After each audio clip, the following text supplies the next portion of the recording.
Hi again, everybody. Welcome into the It's Official podcast. Jeremy Plonk here for First Bet and Express Bet. We've got 5 topics to tackle this week around thoroughbred racing. We're kind of straddling a couple big events. Haskell last week at Monmouth. Upcoming this week will be the Jim Dandy, and we'll have plenty of topics about those big races from Monmouth and Saratoga as we discuss this week's show.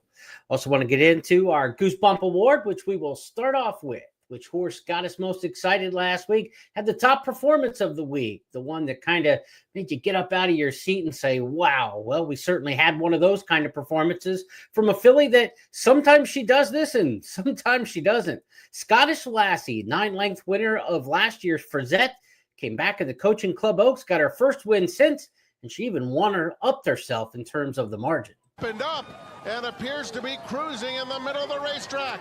It's Scottish Lassie all alone with a furlong left to go.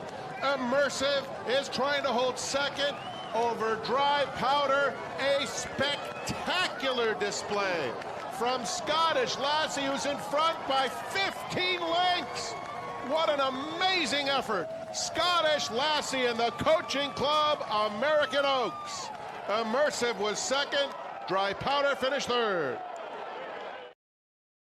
The Abreu barn was on the mark with this one. Scottish Lassie, again, she doesn't deliver like that often, but when she does, it's spectacular. She's got 4 losses in her 6 starts, but her 2 wins by a combined margin of 24.5 lengths, and both of those coming in Grade 1 company. In fact, she's running Grade 1 races 4 of the 6 races of her career, so 2/3 of her lifetime starts have come in Grade 1 company. Just an $85,000 2-year-old purchase last year by McKenzie, and what a 3-year-old crop for McKenzie, not only with the Grade 1 winner here at age 3 with Scottish Lassie, but also we'll have Baeza, who's going for a chance to upset perhaps in the Jim Dandy this weekend. Of course, Baeza, major stakes placed runner in the Belmont, in the Kentucky Derby, the Santa Anita Derby.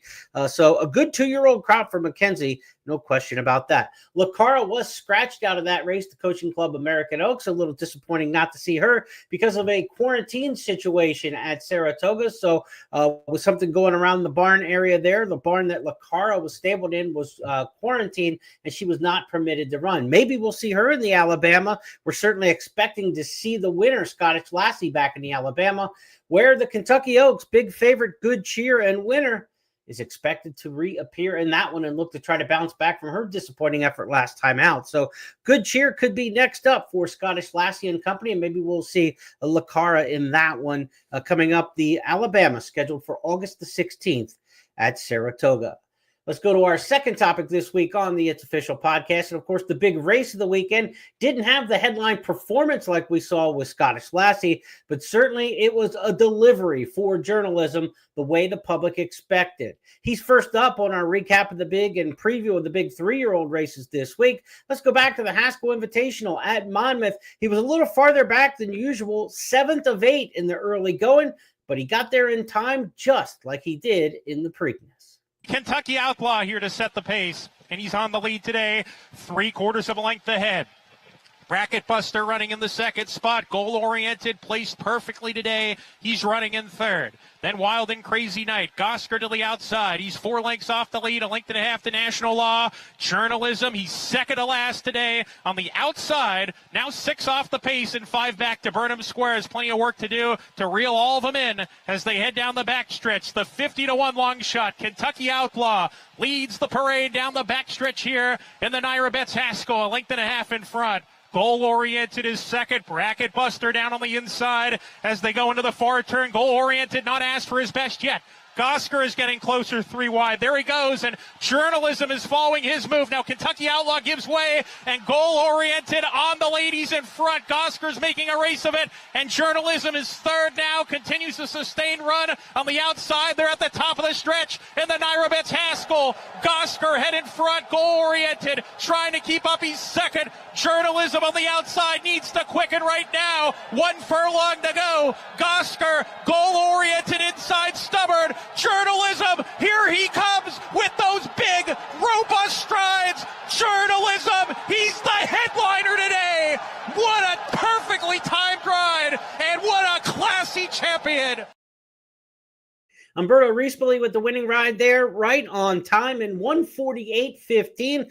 Good time there. They ran 5 lengths faster than the Monmouth Cup earlier in the card, graded stakes for the older horses. So a really good performance from Journalism. It's a win and you're in for the Breeders' Cup Classic. We know that's the main goal at the end of the year. We'll talk about what might be next in just a moment.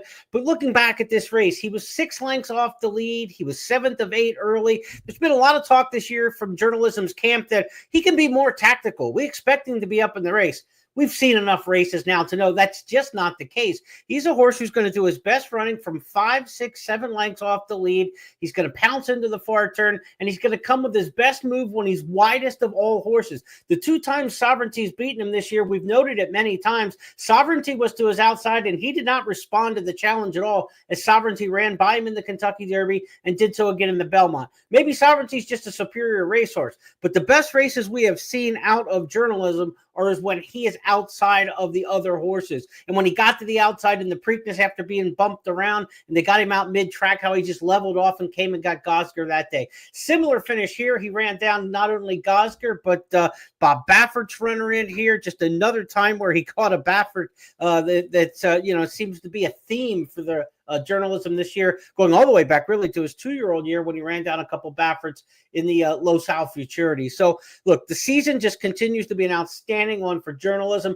Obviously, he's the top 2 when you talk about the 3-year-old crop so far this year, and not much is probably going to change from that unless maybe Baeza can step up into that conversation later in the year. But when we look at Journalism right now, a 3-time Grade 1 winner this year. He's got the Haskell in tow, of course, the Preakness, and prior to that, the Santa Anita Derby and victory, also the couple Grade 1 runner-ups in the Derby and Belmont. He brought out almost 42,000 fans on track, the largest crowd since 2015 when American Pharoah packed him in after his Triple Crown. So really just a all-around good feeling performance and a good effort. Was it dazzling to the eye? No, it wasn't. It was a grinding victory for sure.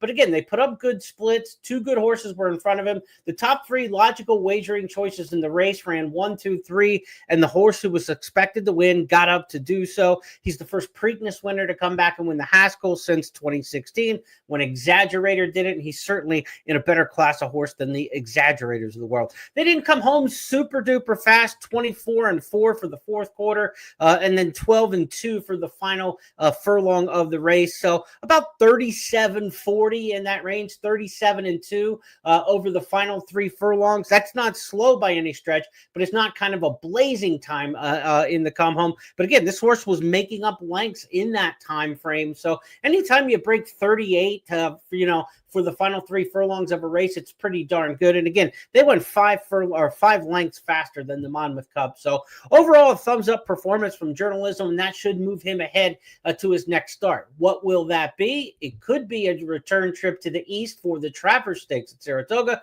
but more likely now that he's headed back west, he'll stay west because the Breeders' Cup is at Del Mar in the fall, and the connections have hinted perhaps the Pacific Classic would be his prep to get there at Del Mar, get a race over the track at Del Mar. He ran at Del Mar as a 2-year-old, of course, and had success there.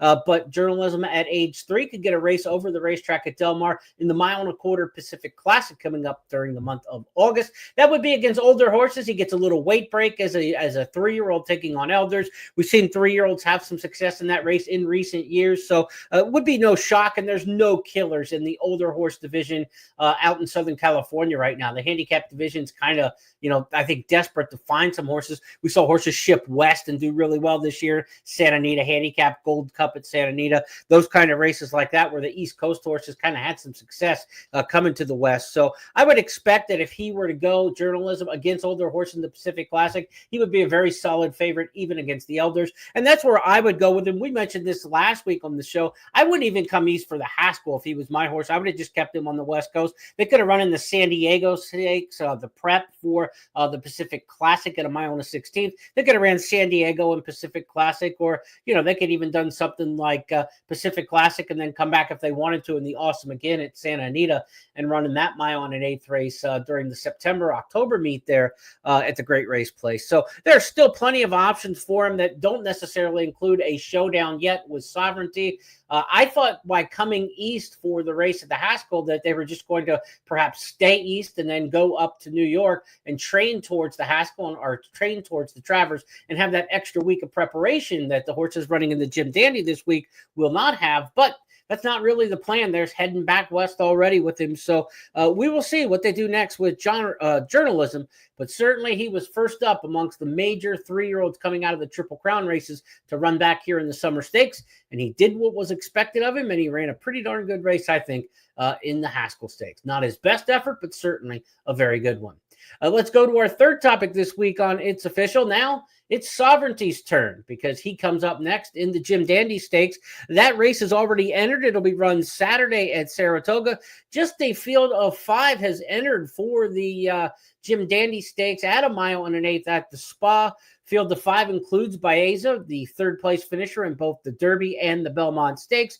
Sandman, a horse who, of course, has been a part of that Derby and Belmont scene, winner of the Arkansas Derby. Moplex for Jeremiah Englehart. Hill Road for trainer Chad Brown. And then Sovereignty will be the heavy odds-on favorite in there for Bill Mott. Baeza, of course, would be the biggest challenge, but when you look at his running lines, he got beat a length and 3/4 by Sovereignty in the Kentucky Derby. That margin exploded to 6.5 lengths when they matched up over the track at Saratoga. Those both were 1 1/4 races, and when you look at the weights now, Baeza gets in because of the weight conditions in here at 120 pounds. He'll get a 4-pound weight break from Sovereignty, who carries top weight of 124. Also carrying that 124 is Sandman, because those both are grade 1 winners this year and therefore carry the top weight. The other horses get some allowances for not being grade 1 winners this year. But again, Baeza grade 1 placed in the Santa Anita Derby, Kentucky Derby, and Belmont Stakes. As for the new faces in here that we didn't see in the Triple Crown, seeing only one of them, Moplex. He comes off a win in the Ohio Derby last time out, again for Jeremiah Englehart. He's won 2 in a row, including the Bayshore in April sprinting. The first time he went long was at Thistle in the Ohio Derby. He stretched out fine there. But that means he's going to be part of the pace here, because when you look at Baeza, he's not a speed horse. Sandman, definitely a big closer. They are putting blinkers on Sandman. Not wild about that move in terms of as a handicapper, putting blinkers on a closer like him. I'm not quite sure that's going to get him his best move. He's going to be a little bit closer to the pace, and I'm not sure what he's going to finish with the blinkers. A bit of a risk there, but they want to try it here in the grade 2 before maybe and see what happens going into the Travers, if the blinkers will move him forward. Hill Road has no speed. Sovereignty has no speed. So Moplex is definitely lone speed in a field of 5 in here. Manny Franco will take him as far as he can go, to be sure. Manny Franco knows a little bit of something about Sovereignty. Remember when Junior Alvarado was injured? It was Manny Franco who rode him in the Florida Derby when he finished second. So he knows what he's riding against in here. Franco aboard Moplex, but Sovereignty, obviously, the horse to beat. What do we expect out of Sovereignty this week? He's trained well. He's trained right on cue since the Triple Crown.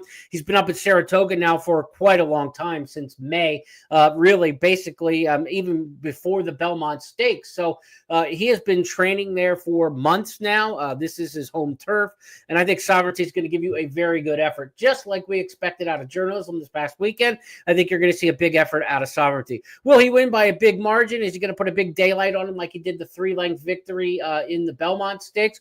Maybe, maybe not. He doesn't need to, right? This is a means to an end here. He's trying to get to the Travers Stakes, which is their big goal. They really haven't talked Breeders' Cup Classic a lot with Sovereignty. Really, I mean, when all the talk was skipping the Preakness Stakes, like, what are your goals with this horse? And the Preakness obviously wasn't, but Belmont and Travers were 2 races that were named as goals for this horse. You would think they would obviously want to get to the Breeders' Cup Classic at the end of the year. But you could see if he runs a good one here in the Jim Dandy and wins the Travers, he will have locked up the 3-year-old championship. And if they don't want to go to the Breeders' Cup, Godolphin owns him. Of course, Godolphin, Sheikh Mohammed bin Rashid Al Maktoum of Dubai. They run the Dubai World Cup over the track they own over there at Maidan. So if they just want to get to the winter and come back in March for the Dubai World Cup, maybe the last we'll see of Sovereignty is at Saratoga. So enjoy what we have out of him. There's no guarantee in my mind that he'll go to the Breeders' Cup. I would assume that they would want to in the big money, but again, if the bigger goal is Dubai in the spring, they may not worry about the Breeders' Cup in the fall. And again, they'll have a 3-year-old championship wrapped up as Sovereignty delivers over the next 2 at Saratoga, but he'll have to go first up in the Jim Dandy. Baeza would be the logical horse who could perhaps beat him. Flavian Pratt has been riding him, but Flavian Pratt replaced by Hector Barrios. They go back to Barrios. Barrios was the original rider of Baeza. Actually, he was the second rider of Baeza. Interesting enough, in his debut, Baeza was ridden by Umberto Rispoli, who ended up turning into the regular rider for journalism. But Baeza goes back to Hector Barrios, who rode him in the Santa Anita Derby to the runner-up, rode him to his maiden victory. And that maiden victory in 6 starts is still the only victory on the resume right now for Baeza. So a really interesting addition of the Jim Dandy. Only a field of 5, but they're 5 good ones. There's no fat on this bone here. I mean, this is all meat. I mean, Moplex is going to be the longest shot in the race, and he's potential lone speed coming out of the Ohio Derby. The other long shot in the race will be Hill Road, and Hill Road's a Chad Brown trainee who won the Peter Pan and comes off a 5th in the Belmont Stakes. So when you're Irad and Chad on the second longest shot in a field of 5, you know it's a pretty darn good field. Maybe not a great gambling race because of the 5-horse field and the situation. If Sovereignty wins, if you're looking at exacta plays, there will be some, split between Baeza, Sandman, Moplex, and Hill Road underneath in the exactas. So if you have an exacta combination that you really like in the Jim Dandy and you punch it hard one way, you might be able to find a bit of value out of this, even in a 5-horse field. Certainly, if you're playing the multi-race wagers, a Sovereignty going to be a heavy single amongst a lot of tickets. Beating him would provide great value. You're not going to get a whole lot in the win pool upsetting this horse in a 5-horse field. So if you beat Sovereignty, what you want to do from a gambling standpoint, and we'll talk more about this in our Friday podcast when Scott Shapiro joins me for the First Call podcast where we handicap for the weekend. But if you're going to bet in this race on any horse individually straight up to win the race, I wouldn't go into the win pool. I would look at them as a single in the multi-race wagers because that's where you're going to get the value. If you like Baeza, single him in the multi-race wagers and try to connect around him, and I think you're going to get a lot more value than what we're going to get in a 5-horse field because even the second, third, fourth choice in this race, there's not going to be any top-end horses at 20-1 or anything. They're all going to be kind of covered underneath with Sovereignty still being a heavy favorite. So I don't think you're going to get any big prices in here on the logicals. If you like Sandman, if you like Baeza, if you like Hill Road or Moplex, probably your best shot is to single them in the multi-race wagers and try to connect in and around them in the Jim Dandy Stakes. But a fun addition to that race. Can't wait to see it on Saturday. And, of course, we will handicap it on Friday with Scott, and we'll review it all here next week, I am sure. That will be one of our key topics on the board. Speaking of which, let's go to our 4th this week, the Sprint Division. Starting to shape up a little bit. There's some big news in the Sprint Division that we're going to lead off with before we get into our race reviews, and that's because the Met Mile winner, Raging Torrent, who won last year's Malibu Stakes sprinting for the 3-year-olds, had the big win in the spring for Doug O'Neill in winning in the Belmont Stakes Festival, winning the Met Mile. Raging Torrent has been retired with the left front suspensory ligament injury. That announced yesterday, just Monday of this week. So Raging Torrent out of the Sprint Division on a week when we just saw 3-4 big races around the country for the sprinters take place. And one of those may have given us our clear-cut favorite now in the Sprint Division because Bookham Dano won his 3rd stakes over the track at Saratoga. He won the Woody Stevens last year. He won the True North last time out during the Belmont Stakes Festival, and he was probably his best version of himself most recently on Saturday when winning the Alfred G. Vanderbilt. Let's go back to Bookham Dano running down Mulligan again. The 1/4 mile to go. Mulligan got the jump at the top of the stretch. Bookham Dano and Paco Lopez in hot pursuit. These two square off, and Bookham Dano is up to take the lead. Mulligan trying his best, but he's back to second. 4 lengths back to Damon's Mound and Nakatomi. It's Bookham Dano in another stellar display, winning the Alfred G. Vanderbilt, going away from Mulligan. A tight photo between Nakatomi and Damon's Mound in 1:08 and 4/5 seconds. He's fast. He's beaten the best in the division, and he seemed to have some durability about him. 4th start this year, 3rd win for Bookham Dano, and he's gone right through that March, May, June, now July type performance that you don't have to run early in the year as a sprinter because all the money's towards Saratoga and the end of the year when we get to the Breeders' Cup Sprint. Bookham Dano for trainer Derek Ryan and Chalky Paco Lopez, they look to have this Sprint Division kind of in their crosshairs right now because when you think about the Breeders' Cup Sprint last year, Straight No Chaser, Ben Tornado, these are not horses we're talking about for this this year's Breeders' Cup Sprint. Mulligan, he's handled 2 times in a row on the square. He ran Mulligan down last time out in the True North at Saratoga, going 6.5.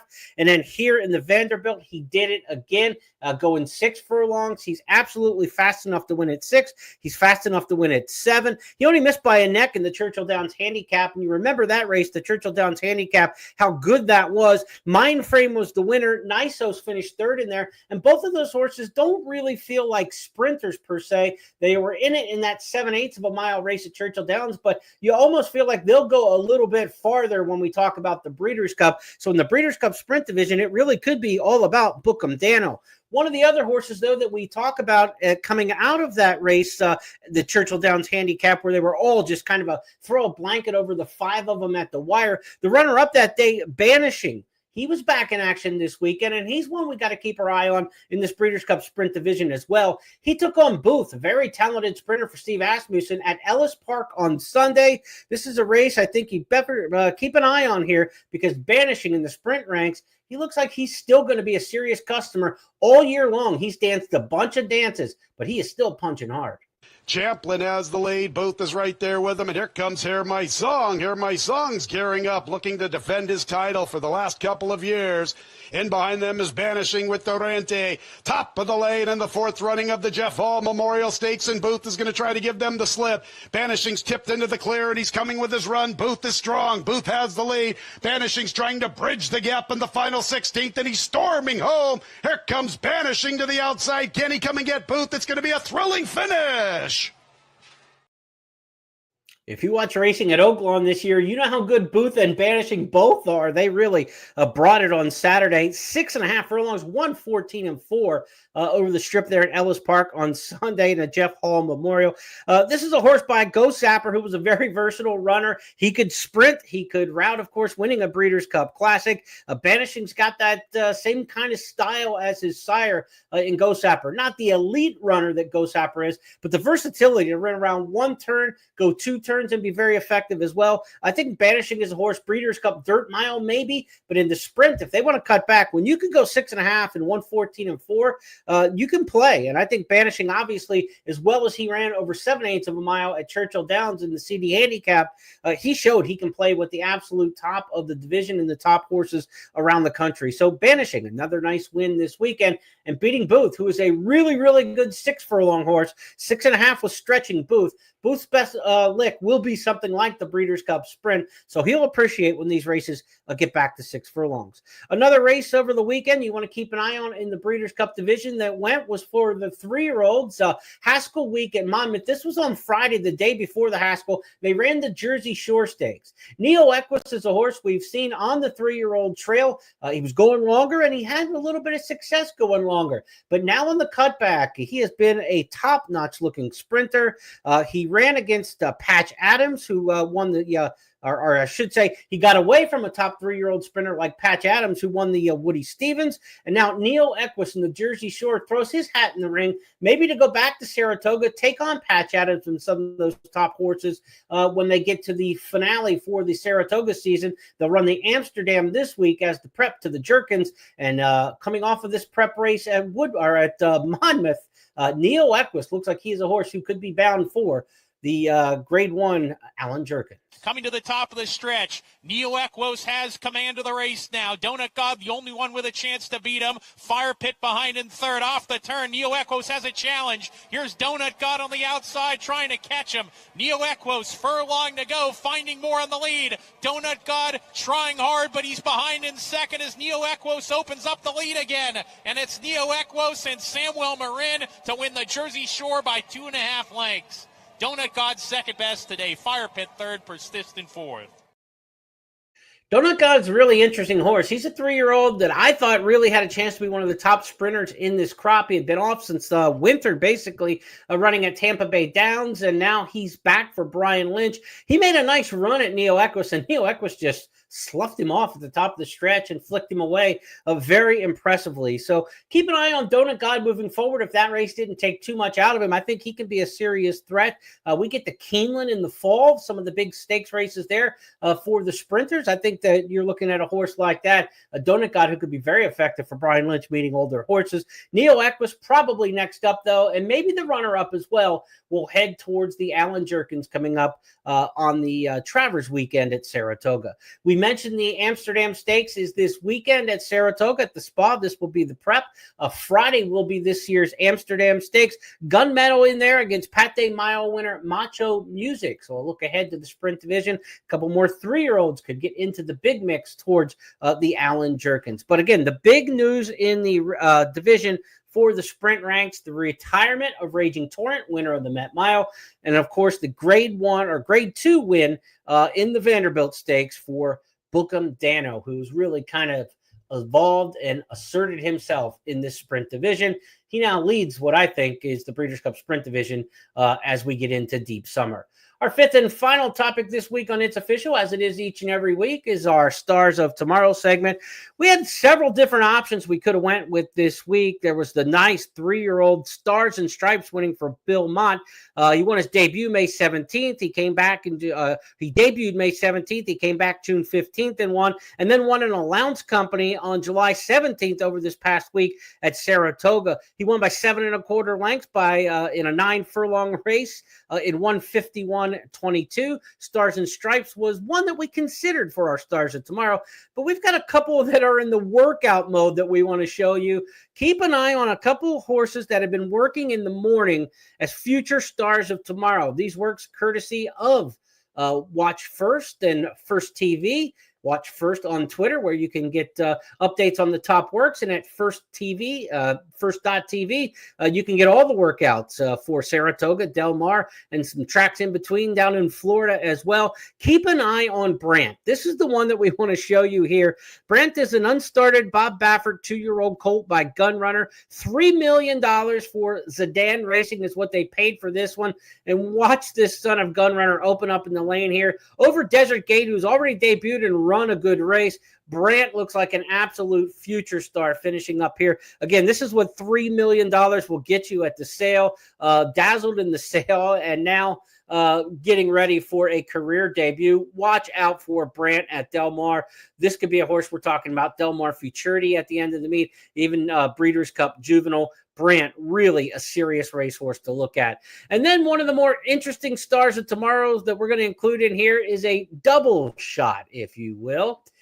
This is family and friends here. Shuggy and Naimu in workout company for Cherie DeVoe. Shuggy is a 2-year-old colt. The Naimu is a 2-year-old filly. What makes him interesting, Shuggy, the colt, is out of the unraced mare Zelda, making him a grandson of the great Zenyatta. But what's more, the 2-year-old filly in this race, Naimu, she's by Warfront, and she's out of Zenyatta. So this is Zenyatta's daughter and Zenyatta's grandson working in company together for Cherie DeVoe. This is the third workout for both of these runners on their workout tabs.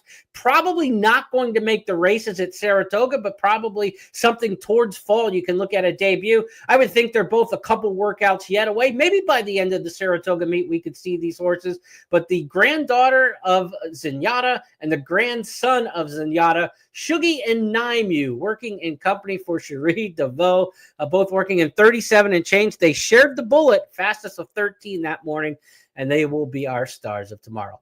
Let's review the topics this week on It's Official. The Goosebump Award went to Scottish Lassie, winning the Coaching Club American Oaks by merely 15.5 lengths. First up was Journalism in the Haskell. We reviewed his 148.15 victory, where they went faster than the Monmouth Cup in winning the Haskell Stakes. Third grade 1 win of the year for Journalism, who next up could be headed towards the Pacific Classic or possibly still another trip east for the Travers Stakes. Almost 42,000 on hand at Monmouth to watch Journalism in victory.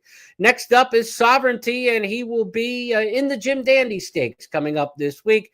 His turn will be a 5-horse field where he takes on a couple big-name runners like Sandman and Baeza. Remember, the last 4 winners of the Jim Dandy Fierceness, forte, epicenter, and essential quality. High-quality animals indeed. Sovereignty certainly would fit in that list. The sprint division shaped up a little bit in the past week with the success of Bookham Dano over the track at Saratoga once again and winning the Vanderbilt Stakes, beating Mulligan on the square. Neil Equus winning the Jersey Shore. Vanishing winning over Booth and a good one at Ellis Park. And, of course, Raging Torrent's retirement, unfortunately, this week for a suspensory ligament injury. The winner of the Met Mile out of the sprint division. And our stars of tomorrow, we gave an honorable mention to Stars and Stripes for Bill Mott. We looked at the potential superstar on the West Coast for Bob Baffert, his runner, $3 million runner for Bob Baffert. And then the Shuggy and Naimu workout in company this weekend. The the grandson of Zenyatta and the daughter of Zenyatta working in company. Those are our topics this week, and they're now official because Jeff Siegel and I said so. That's how we play it here on the podcast each and every week. We want to send out our continued get well wishes to our good friend Jeff Siegel. We hope to have him back in the mix as soon as we can. I'll be back with you on Friday with guest handicapper Scott Shapiro when we handicap races for the Jim Dandy card. And this weekend coming up, we will have 8 stakes races for you to handicap on Friday. And then I'll be back again a week from Tuesday with a recap of all that action from Saratoga and around the country on each week's edition of the It's Official podcast. On behalf of everybody with First Bet and Express Bet and my good buddy Jeff Siegel, have a great week, everybody. Talk to you soon.